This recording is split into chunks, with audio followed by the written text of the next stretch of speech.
चंद्रपूर येथील फिर्यादी सौ राकेश अवघडे राहणार DSK ग्रीन कॉलनी दाताळा चंद्रपूर यांनी त्यांच्या बस स्टँड जवळच्या पॅलेस हॉटेल मागे असलेल्या ऑफिसमधून अज्ञात चोरट्यानं 6 लाख रुपयांची रोख रक्कम चोरी केल्याची तक्रार पोलीस ठाणे रामनगर इथं दिली होती।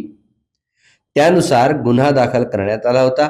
गंभीर स्वरूपाच्या गुन्ह्याचा सखोल तपास करण्यासाठी पोलीस अधीक्षकांनी स्थानिक गुन्हे शाखेचे पोलीस निरीक्षक अमोल काचोरे यांना एक विशेष पथक तयार करण्यास सांगितलं होतं।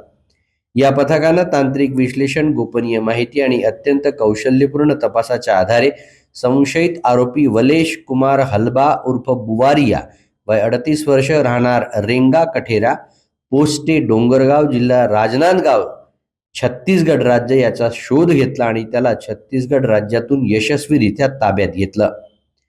ताब्यात घेतलेल्या आरोपीकडे पोलीस पथकानं सखोल व कसून चौकशी केली असता त्यानं गुन्ह्याची कबुली दिली। आरोपीच्या कबुली जबाबावरून पंचांसमक्ष त्याच्या ताब्यातून चोरीच्या रकमेपैकी 3 लाख रुपये रोख रक्कम जप्त करण्यात आली आहे। चौकशी दरम्यान आरोपीनं ही रक्कम बस स्थानक परिसरातील कार्यालयातून सदर रक्कम चोरी केल्याची कबुली दिली आहे। ही रोख रक्कम हस्तगत करण्यात आली असून उर्वरित रकमेचा शोध पोलीस पथकाकडून सुरू आहे। आरोपीला पुढील तपास व कायदेशीर कारवाईसाठी रामनगर पोलिसांच्या ताब्यात